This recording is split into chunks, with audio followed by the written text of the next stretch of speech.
So did we decide? The other one was crazy. Oh yeah, Yeah, for sure.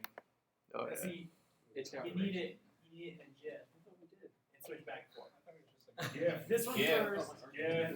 Although we need to get rid of Comic Sans. See, I didn't make these. This was the Widow. Wait a second. You might have to do the other one because in this one it's inaccurate. You're wearing pants in this one. Oh, it's true. Yeah. Yeah, this was created by the Widow. I think the other one is superior in that this one has to point and like say, here's the problem, he smashed that. This one, it just kind of is implied. Problem is solved. You will force Shouldn't children. it be we have a computer scientist? That's not how it goes in the movie. I think it's we have a Hulk. I'm about to school Is it? somebody. I think what's maybe a little bit disconcerting is this doesn't look like that abnormal. I mean, like, obviously I'm not ripped like that, but just from a size perspective. Blends into the neck nicely. I mean, like, I'm basically the size of the Hulk. I'm not cut like that, but just from pure mass. Didn't Not you as- say if you really tried, you could do that? Though? Do what? Get ripped like that? Well, I don't know if anybody really could. I don't know, but probably not at this age. I think I have a frame that could carry a bunch of muscle, but I think that would take a lot of work. That's not going to happen. I mean, so technically. But now if they can like knock me out, and don't they do that in like the movies where they just hook you up to electrodes to rebuild your muscles? Sure. And why don't they do that? Why don't they have like, you know, like sci-fi bodybuilding? They just like hook you up to a machine and just freak show you. Don't they kind of have that? Like, that's like what a lot of those as seen on TV things kind of do. I don't know if they work, but. Well, no, I'm talking about like the things where, you know, like in the Matrix movie, after they pulled him out, he was all, muscles were all, yeah, why isn't it like that?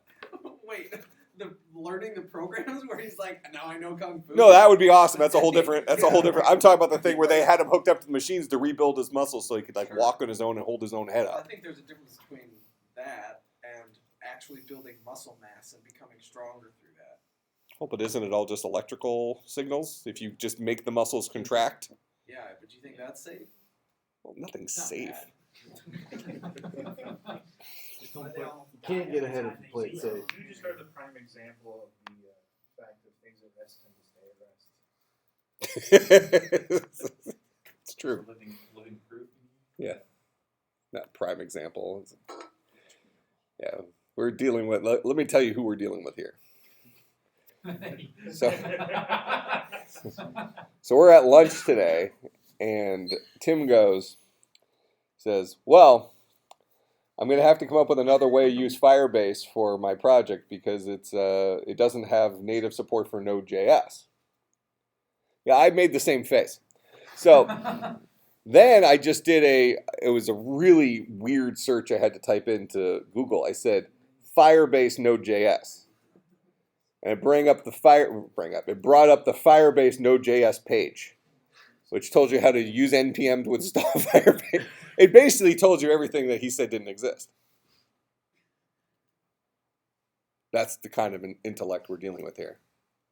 I was thinking you were going to refer back to last class where we were just flip-flopping between the things that I forget what structure or concept we were talking about, but The forking method, memory addresses. why forks, or why we had used like file IO to communicate with forks. The quiz question. Oh, okay. Like, what were the weaknesses? That's right. That's right. What were the weaknesses of the fork system call? So his answer was like, well, you know, the fork doesn't. It gives you copies of those values. Like, well, why does it give you copies of this? Because fork does not give you a pointer to those values. Oh. I got a question. Are you going to teach us how to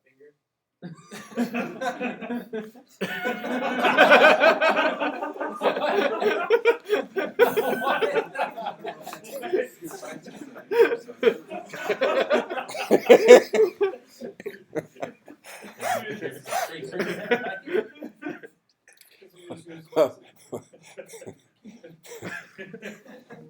course. What was the? I sent you the command, didn't I?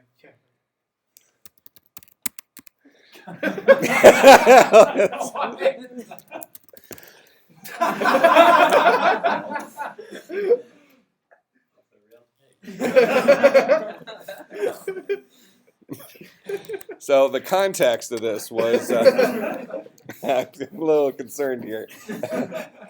So I sent him a report that I saw on Facebook about how you can get the current weather report from the command line using the finger command and going to a web URL. I'm a little concerned. What kind of Google search I could type in. might get me might get me to that article in a more of a direct. Are you on red Pause zone? the recording and unplug the Weather report Mac finger command. Okay, that has legit. Right. Dodgeball. Yeah, so here. Oh, here, this is. You just finger the whole city. So let's just assume that you wanted to finger Montreal. Oh, connection refused. Connection refused. Yeah, that's weird. So is that? Am I not getting the whole? They're refusing the connection. What network are you on? Well, no, this would be on their end. Concordia shouldn't block stuff going out.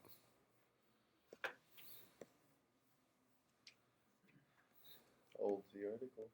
Yeah, it's true. It might be too. Well, no, this is Oh. 218. Maybe. like 4 days ago. What was it? Oh, it's at graph.no. So, do you think it's New York like that? But it seems like it's blocking at the. Well, I don't know. But in any case, that's the finger command.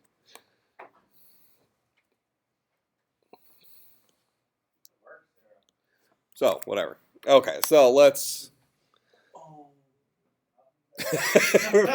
That's not creepy. No, if you go to graph.no, there's only like 2 weather stations. And it's like Asker, Norway, and some other. Oh, only 2 that are open. Graph.no.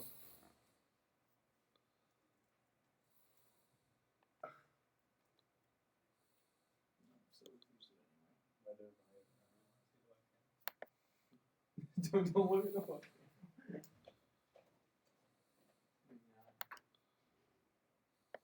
Do we just? I wonder if it's actually another service. Do we do this? No. All right. This site's dead to us. Okay, so let's look at some examples for shared memory. I put a couple of things up on the website. One is some coding examples. We're going to look at some more shared memory stuff tonight. And then another one is a bunch of POSIX examples that we're going to be working through for other inter-process communication stuff. So after we look at shared memory and give you an impossible assignment for that, then we'll start looking at message pools and I guess other things. We'll look at pipes as well. Okay, so let's see. I want to just go down to, we have an example in here. 2 processes communicating with shared memory. So we're going to use this guy. Okay, so we're going to go ahead and I'm going to create a separate function or separate code here. So let's see these. The server.c. Who? The server.c or Yeah, but I'm not going to paste it all in here. We're going to add stuff a little bit at a time. So I'm going to create a new file. And we're going to call this guy shared memory example. I'll save that. All right, this is just going to be my header file. So we'll get our types, interprocess communication, shared memory, and our standard I/O. And we'll go back over here. Got too much stuff open here. Which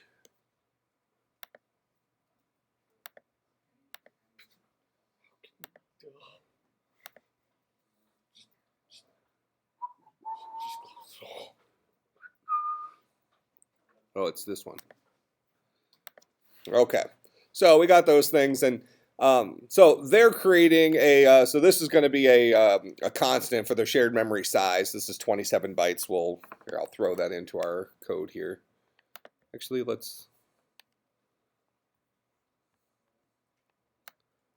I guess we can. Well, screw it. We'll just stay in here. We'll write it back there when we get to it. All right, so we're going to have a shared memory size of 27, so we're going to be using this constant later. You don't have to put it in a constant. You can just use the 27. Okay, so when we create shared memory, and let's just look at SHM get. We'll do that over here so we can see the documentation for this. We looked at this last time, I believe. Where is this in Blackboard? Left-hand side. Yeah, under what? Tools? Shared memory example or something like that. Yeah. Am I blind? Reload it. Does yours have it? Yeah, mine did. So good. Yeah, definitely there. Did you find it? No. Yours just it must be cached or something. So press Shift and refresh.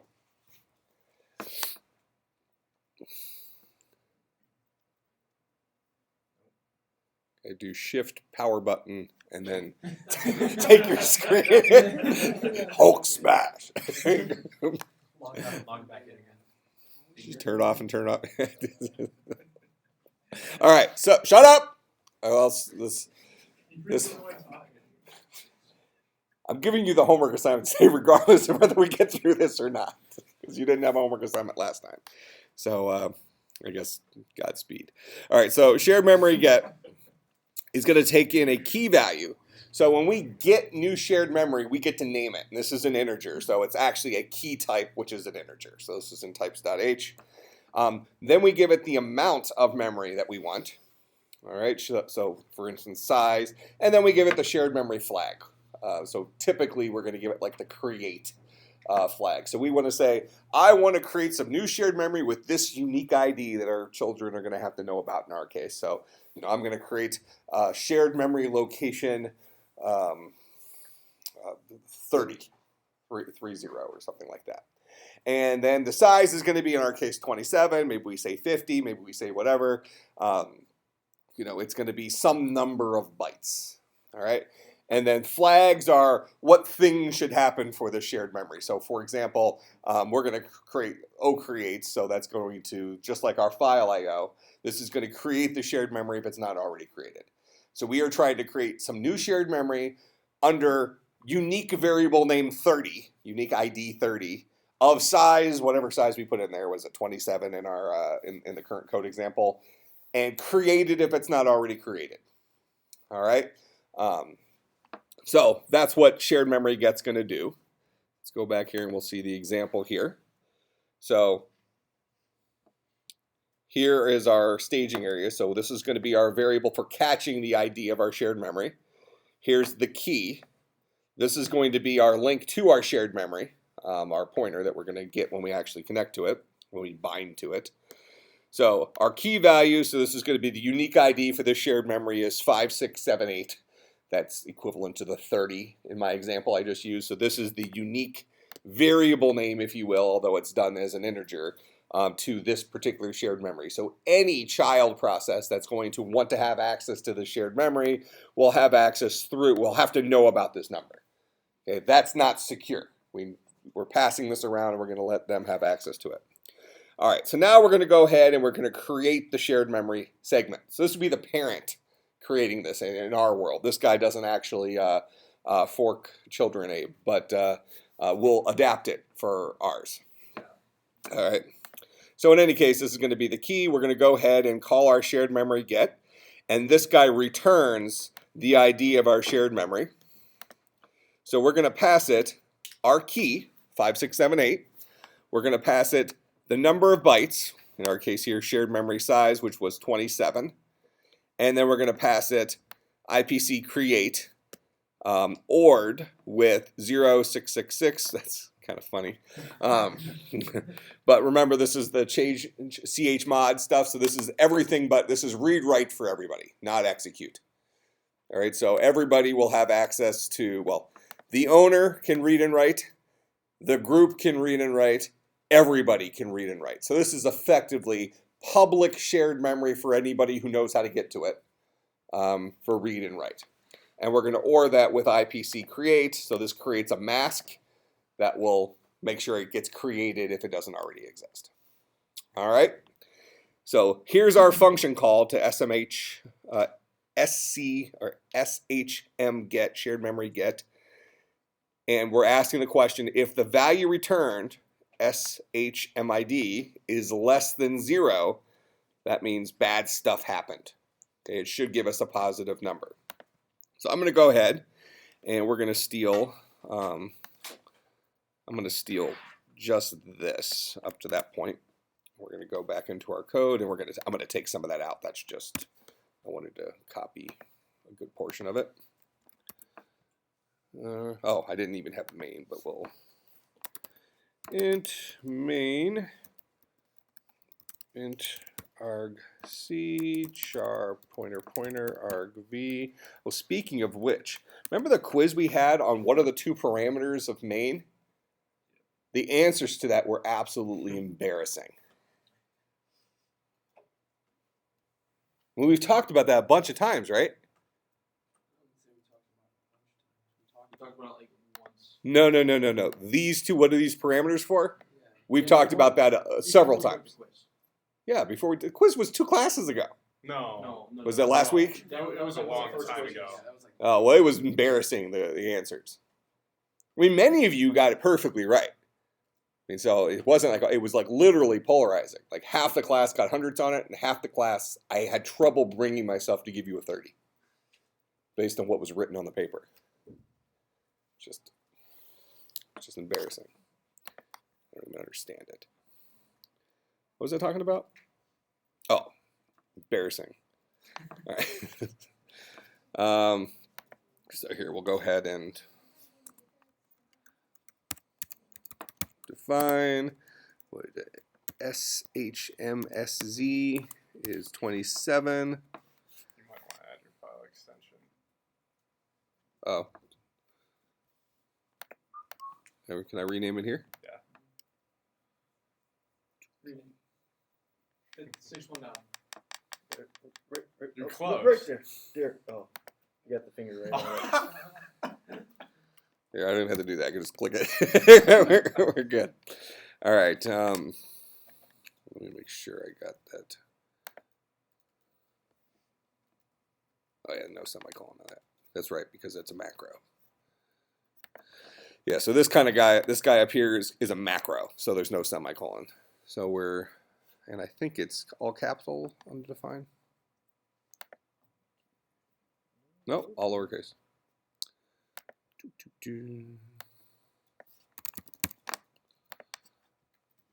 All right, so we have some stuff up here that we're not using yet. We'll just leave it there. Here's our key. So we're going to name our shared memory segment 5678. Now we're going to actually create the segment. And assuming this all worked, I'm going to go ahead and print out what our shared memory ID is. So we're going to do printf, and shared memory ID is of type integer. So I'm going to printf the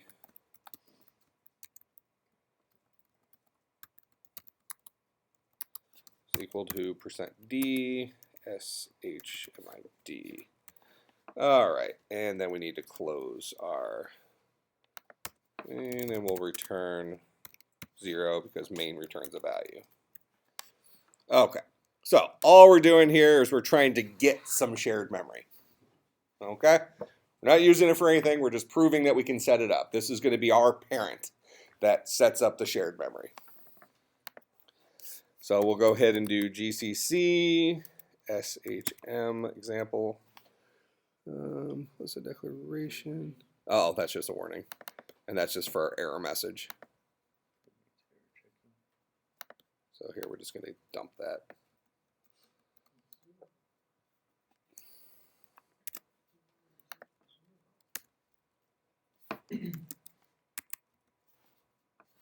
Our share memory ID is 0.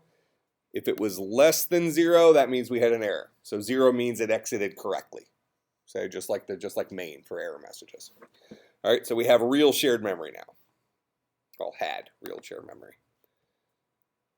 All right, so now this is where we actually attach that shared memory. So we have asked for shared memory, given a key, and now we need to actually attach that shared memory to something real in our code. All right, so notice up top here, we already have a variable called SHM, and this guy is a char pointer. What kind of value is that? If you were to translate what I have highlighted there into Java speak, what are we looking at there? String. That's a string. All right, so we're going to pass it the pointer to a string, or pointer to a character array. In C speak, well, probably the correct translation to Java speak for this is a character array. We think of character arrays as being strings, right? Okay, but this is effectively a character array. It's going to be an array of characters. So what we're going to do is I'll steal this next chunk of code here.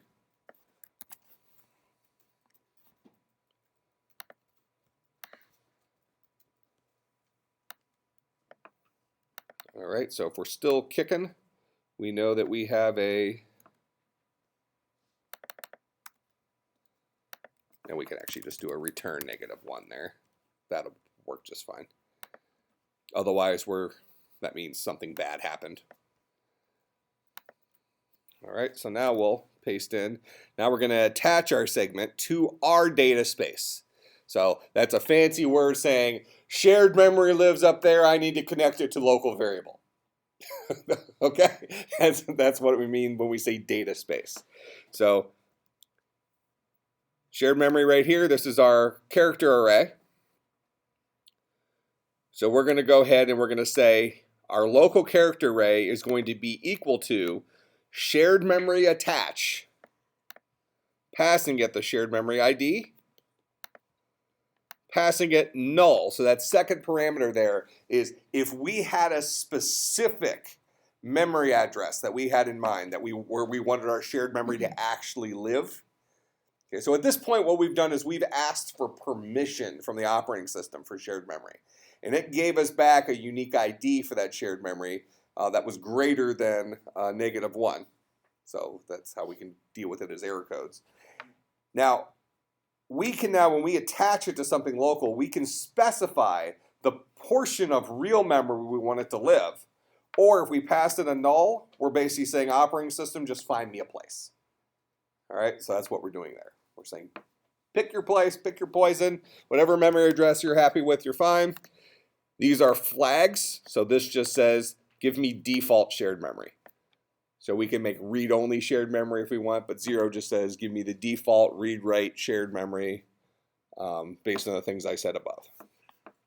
All right, so this guy is going to try to attach to this unique shared memory ID at some memory location with no strings attached. It's going to return, hopefully, the pointer to that place in memory. And we're asking the question, if that guy is equal to -1, which means it wasn't real memory, then we'll also throw an error. Go ahead. Why is it a char, not an int then? Why is this a Doesn't char? matter. Yeah. Because SHM is a char pointer. right? I thought SHM was a. SHMID is an int. This is our local variable, which is going to map that we're attaching to the shared memory. So could that technically be an int too, depending on? Yeah, if we wanted an integer array, Okay. yeah, it could be whatever we want. Okay. Yeah, because effectively, when we get shared memory, we're saying, give me a chunk of land. I'm going to identify how I'm going to use that land. Because if I have, so right now we're kind of talking the world of arrays, right? So in the world of arrays right now, when we walk from bucket to bucket to bucket in an array, the size of our footstep changes. So if we go from bucket 0 to bucket 1 in an array, what dictates how big of a step we have to take in memory to get to that next container? This is something we learned in our Java classes when we first talked about arrays. Remember, we had our picture of our square boxes, and we had, here's the values, here's the indexes, and here's the memory addresses. What dictates how big of a step I have to take to go from bucket 0 of an array to bucket 1 of the array?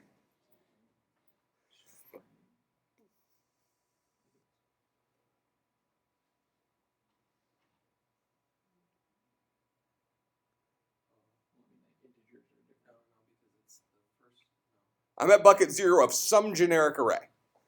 It has a type, but you don't know what the type is. So I'm at bucket 0. I want to take a step through memory to get me to bucket 1. Remind me, why do arrays need contiguous memory? Actually, let's back up for a second. What is contiguous memory? All right, next to each other. Memory in a row. Good. So that's our baseline. All right, so why do arrays need contiguous memory? Is this a Tim? Well, they need contiguous memory because they're not linked into pointers in memory. Okay, well, why don't we link them? Well, because it's contiguous. Each bucket doesn't have a pointer to the next bucket, so they would have to be in memory in succession. Okay, so you're translating what he said, so what you're really saying is what he said wasn't as stupid as it sounded. It wasn't stupid. It didn't sound stupid. You just tried to make it sound stupid, but it was the correct answer. I don't. It's not the correct answer. If it wasn't, then they would just you would never be able to walk through the array because there is no connection between bucket 0 and bucket 1. Okay, It's just that it fair makes enough. sense. Fair enough. It's not the right answer. It is a reasonable answer. It's not the right answer.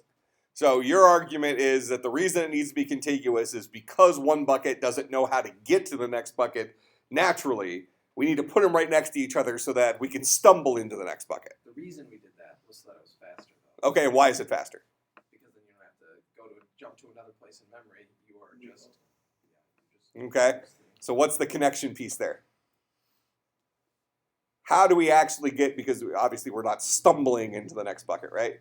Yeah. It's faster because we can actually compute the memory location of the next bucket. We can compute the memory location of the next bucket over and over and over again, right? That's why it has to be contiguous. So arrays are always contiguous. It's a rule, all right? So if I'm at bucket 0 of an array and I want to step to bucket 2 or bucket 1 of that array, how big of a step do I take? Okay, not incorrect. Very ambiguous. Okay, one memory address. Okay, I agree. And what is the size of that memory address? Also correct. well, I mean, however big a step it took you to get to where you are, you're going to take the same size step. What dictates how big of a step I have to take? If I'm what I'm storing. If I'm in an integer array, each bucket of that array is going to be exactly the correct size to hold ints, right? If I'm in a char array, each bucket of that array is going to be the exact correct size for holding chars, right? So in Java, when we talk about ints, we call it, they're 32 bits, right? 4 bytes. 4 bytes. So when we if I'm taking a step from bucket 0 to bucket 1 in an integer array, I'm taking a 4-byte step. But if I'm taking a step from a bucket 0 to a bucket 1 of a char array in Java, that's a 2-byte step. Abba. Abba. Abba, abba, abba, abba, abba, abba. There's too many steps. Is it? Not if you break it down to bytes. And we're dealing with longs. Did I do 8? I might have done 8. I think you Let's did. assume it was 8. All right, so in any case, the size of our step is related to the type of data we're storing. Now understand that shared memory get requests generic memory. Okay, so I'm getting a plot of land. The local array I use, the local array I'm going to connect to that plot of land, that guy will dictate the size of my steps. So if I hook up an integer array to it, bucket 0 will live at the beginning of that memory address. Bucket 1 will live at an offset of 1 times size of int off of the base address. But if I'm in a char array, bucket 0 will live at the beginning of that memory address, the beginning of shared memory, whatever address it gives me. But bucket 1 will live at the base memory address plus 1 times size of char memory address. Even though 100 bytes is 100 bytes. So 100 bytes can store more chars than it can store ints. So then the 27 just says we want to either hold 27 ints or 27 jars, No, it says bytes. bytes. Okay. Yeah, that's how many bytes I can hold. So you got to work backwards. You know, you're buying a plot of land. What you build on that plot of land is kind of up to you, but understand that when you're dealing with tiny Legos, you're going to be able to put more of them on there than big Legos.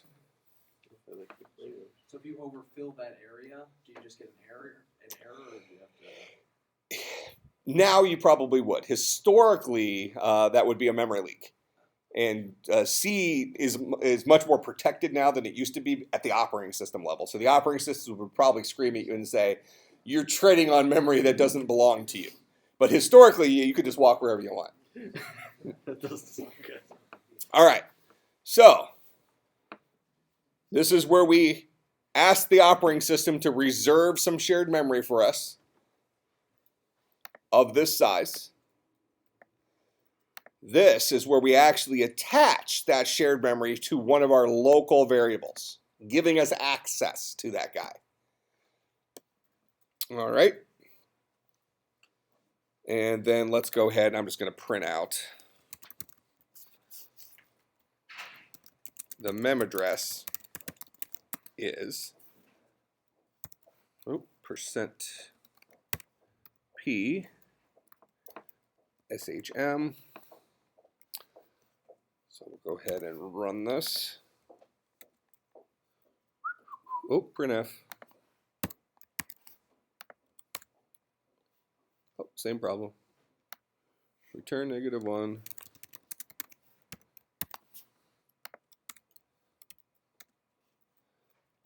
All right, and there we go.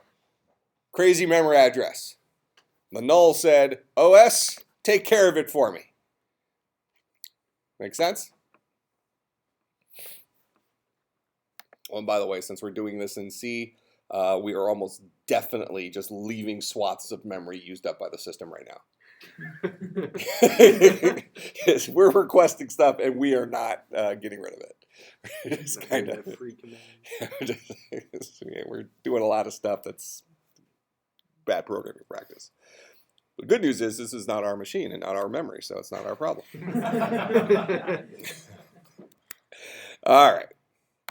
Make sense so far? So now what we're going to do here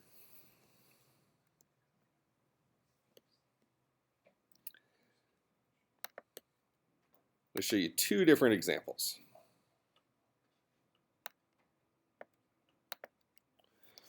We're going to go ahead and say int PID is equal to fork, and then we'll say if PID is equal to 0,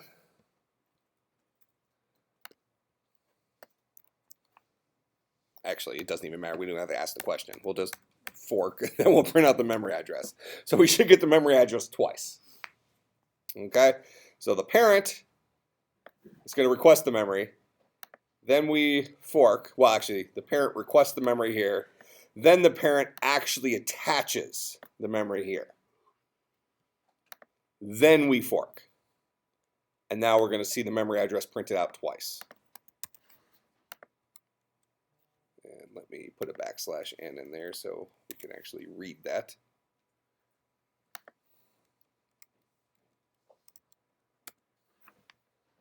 All right.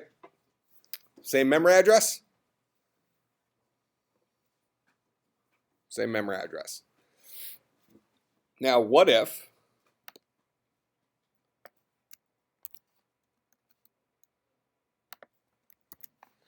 we move that after the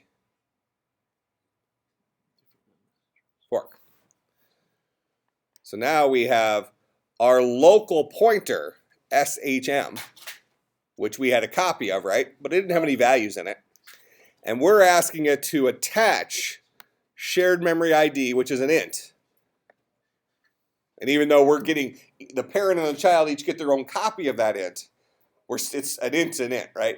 It doesn't matter. If we have a 0, it doesn't matter if, I have a 0 or a copy of a 0. It's 0.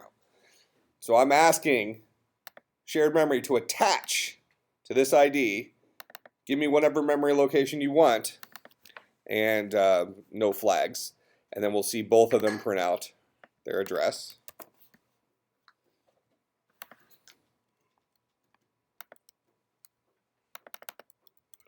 You can do this.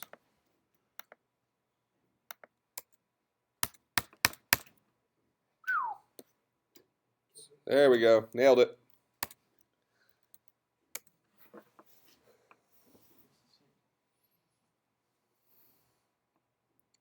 What does that tell us? What conclusions can you draw from this?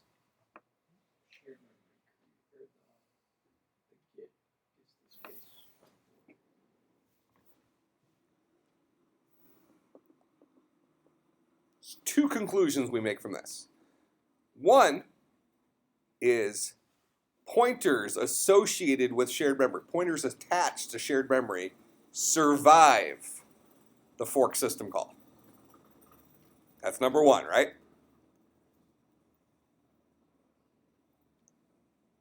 Number two is what?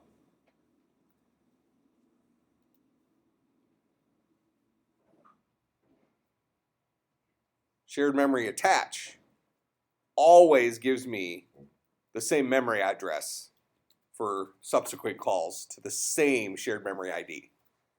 The first time we call it, it's going to request the new memory. But when that memory already exists, the operating system handles assigning that same memory address to everybody. So they are working with shared memory. Make some sense? So having said that, which of these approaches should we take and why? Short answer is it might not matter. We got the same result either way, right? But why would you argue to do this rather than put it after the fork?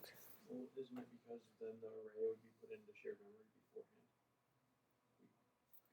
Put into shared memory beforehand. But we saw it's the same array. It'll be the same regardless. They both point to the same place. Wouldn't we be splitting the array? In theory of the merge sort, we'd be splitting the array in half. So wouldn't that change the array? The array doesn't get split in half.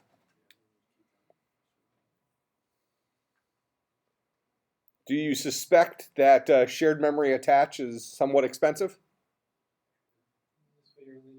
If we call it once rather than twice, might that be an okay idea? If we're always going to get the same value anyways, and the shared memory survives the fork. So let's see this in action. We'll call it once. And let's see, this is a char filled up with 27. Oh, so I didn't look at the example, but I'm going to guess this is the letters of the alphabet. All right, so that's But aren't chars 2 bytes? And then not in C, because it's the ASCII character set instead of the Unicode.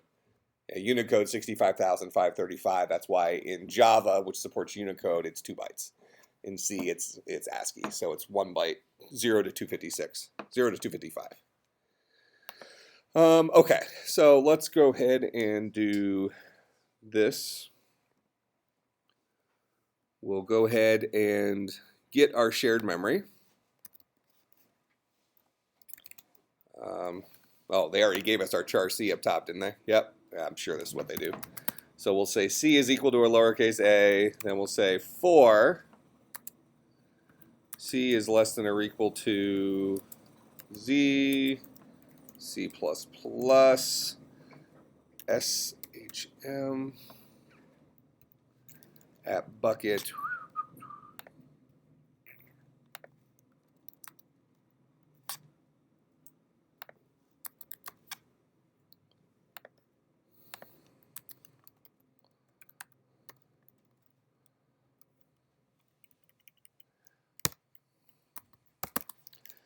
is equal to C. All right, so I'm incrementing two different variables over here, and I'm initializing I to 0 here rather than up here. I don't know why I just did. Kind of showing you how for loops actually work. Historically, most of you probably have not defined more than one variable in a for loop, and you've not incremented more than one variable in a for loop. Only allowed one Boolean expression, though. You get one of those guys. But you could put as many of the other things as you want. So we'll start C off at A, start a counter off at 0. So we'll go through all the letters of the alphabet, filling up. Who? Should you? Well, I guess if our SHMSZ, if our size is 27, wouldn't we end up with one extra thing in the? Oh, it would be 0 to 26 is the memory locations. Oh, right. It'd be 0 to 25. Yeah, 0 to 25 because there's only 26 letters in the alphabet. Right, so we're going to have an open spot. We won't go off the end of it. So we're going to have an open memory location. So what might we do with an open memory location? If we're dealing in shared memory. Might we use that one memory location to maybe MacGyver signals to our parent child? Like check bucket 26 to see when it's see when I'm done. When I put an X there, that means I've done the stuff I'm supposed to be doing. That make sense? Yeah. So we're still stumbling in some of this MacGyver stuff because we only have access to certain things. Okay, so we'll go ahead and fill it up with the letters of the alphabet, and then we're going to go ahead and fork. And what I'm going to do is this will go from 0 to 26, and then the parent.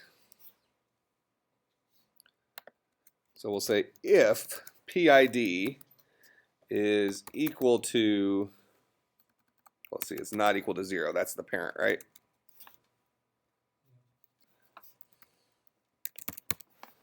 A parent gets the process ID of the child. Child doesn't know their own process ID.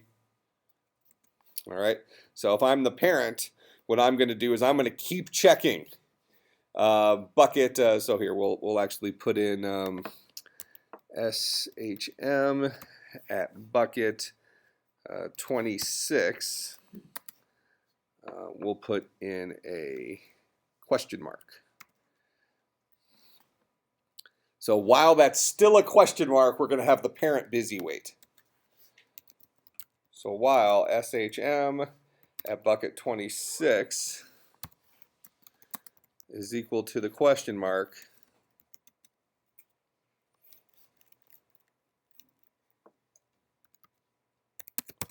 wait. Finally, we're going to do a printf. Parent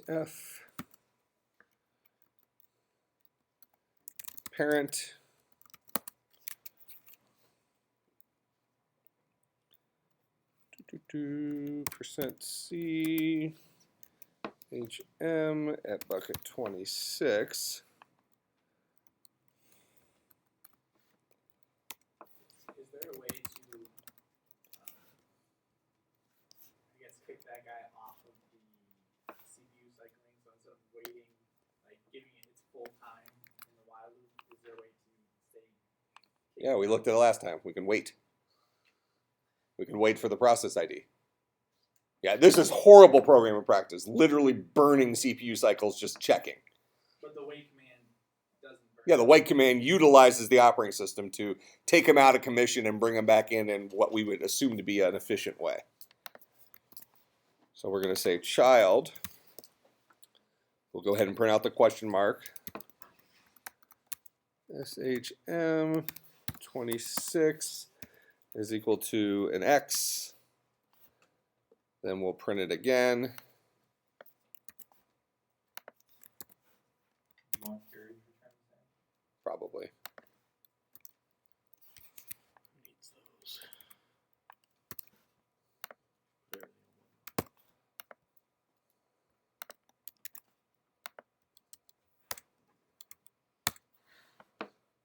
Here's the child, X or question mark X. Finally, the parent sees the X. Proof that we shared that one array between the two of them. Make sense? All right. So, we didn't quite get where I need to get to give you the assignment for Friday. But I tell you what, you better leave your calendar open for the weekend. Because this assignment is so ridiculous. I mean, it makes me... Context of